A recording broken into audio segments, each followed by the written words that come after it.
Selamat pagi, salam sehat dan bahagia. Perkenalkan, nama saya Rosita Ulisi Hombing. Saat ini saya bertugas sebagai guru biologi di SMA Negeri 1 Pangkal Pinang, Provinsi Kepulauan Bangka Belitung. Suatu pembelajaran dikatakan berhasil apabila siswa mengalami perubahan tingkah laku, baik dalam aspek kognitif, afektif, maupun psikomotorik. Namun, pada umumnya, pembelajaran dikatakan berhasil jika materi yang diberikan dapat dikuasai oleh siswa. Namun, masalahnya, siswa di dalam kelas memiliki beragam latar belakang dalam hal belajar. Namun, peran guru sebagai fasilitator adalah mampu menyediakan perangkat dan fasilitas belajar bagi kebutuhan siswanya.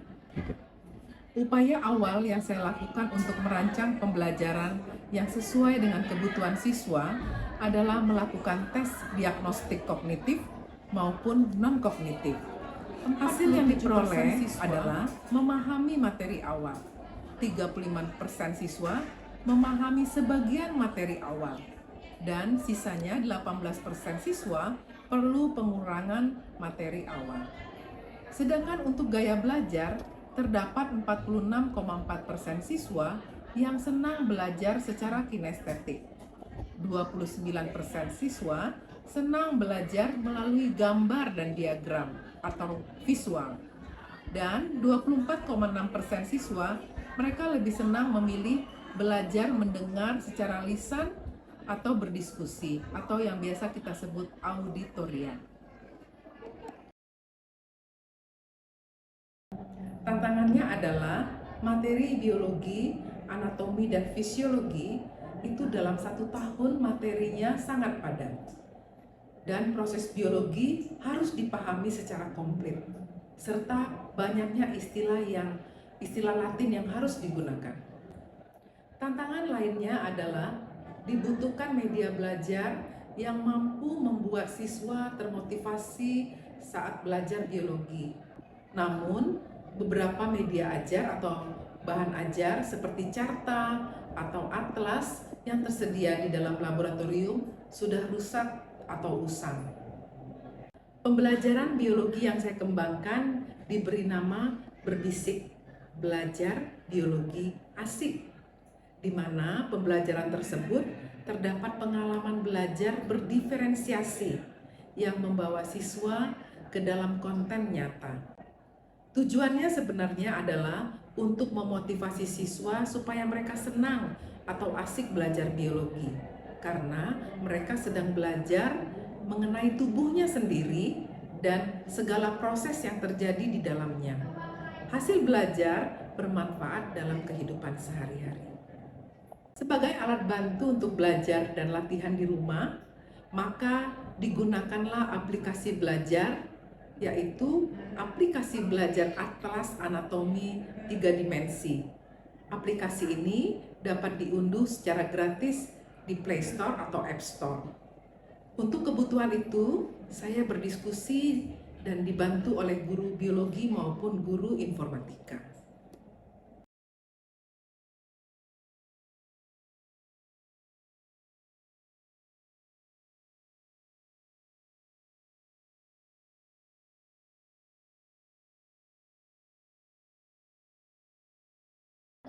Berdasarkan survei kesiapan belajar, maka saya tahu tingkat kemampuan belajar siswa. Sehingga pada kegiatan diferensiasi proses, diawali siswa menjadi 8 kelompok yang masing-masing beranggotakan 4 siswa berdasarkan gaya belajar mereka seperti visual, auditorial, maupun kinestetik. Masing-masing kelompok dicek kesiapan belajarnya, anggotanya menjadi 3, yaitu kelompok yang siap, kelompok yang semangat, atau kelompok yang belajar lagi. Teman yang sudah mampu wajib membantu temannya yang belum paham, sehingga nantinya semua siswa memiliki pemahaman yang sama. Berdasarkan survei gaya belajar, saya juga jadi tahu siapa saja siswa yang gaya belajarnya secara visual, secara auditorial maupun kinestetik. Siswa yang dikelompokkan, mereka bersama teman-temannya memiliki kesamaan atau minat gaya belajar. Masing-masing kelompok lalu mendiskusikan proyek apa yang akan mereka buat berdasarkan kemampuan dan kreativitasnya.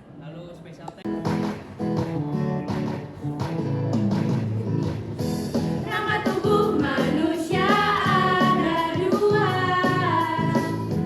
yaitu aksial dan apendikuler. Ayo kita mulai dari aksial. Tulang, tengkorak, telinga, dan hyoid.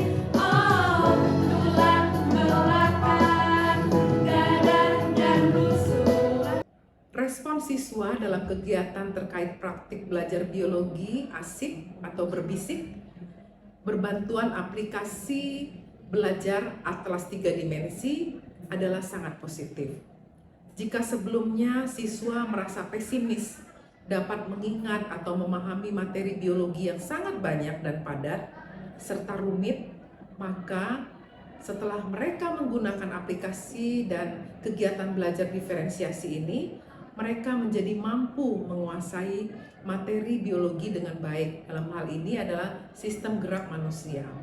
Bahkan setelah mereka mempelajari ini, mereka menjadi bersemangat untuk mempelajari materi-materi lain di dalam materi pelajaran biologi. 3.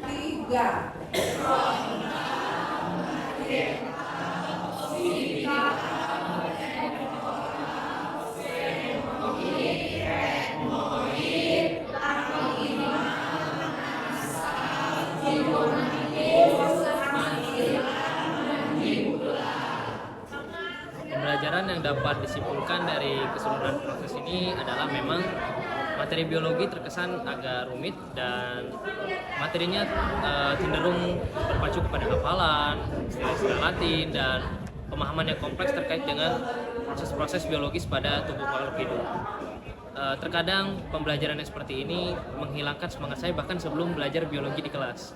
Namun dengan adanya media belajar yang dapat diaplikasikan langsung dalam proses belajar, dapat membuat siswa seakan-akan belajar pada media langsung, dapat seakan-akan membuat siswa mengimplementasikan langsung pembelajaran yang ada di kelas, sehingga ini membuat siswa kembali semangat dan memperkuat pemahaman siswa terkait dengan anatomi dan fisiologi manusia di kelas. Sekian.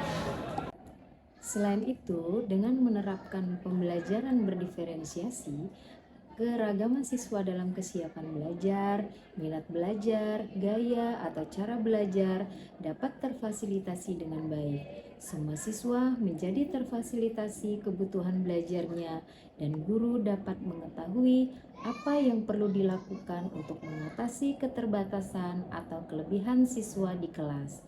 Hal ini menyebabkan pembelajaran dapat berjalan dengan maksimal dan tujuan pembelajaran dapat tercapai. Manfaat penelitian dari Bu Uli itu, saya bersemangat mencari aplikasi-aplikasi pembelajaran yang baru sehingga bisa berbagi sesama guru yang lain. Demikianlah praktik baik yang sudah saya lakukan dalam pembelajaran biologi asik atau berbisik dengan menggunakan aplikasi belajar anatomi 3 dimensi. Semoga pembelajaran ini bermanfaat dan meningkatkan pembelajaran di dalam kurikulum Merdeka. Selamat belajar, sukses selalu. Terima kasih sudah menyaksikan video ini.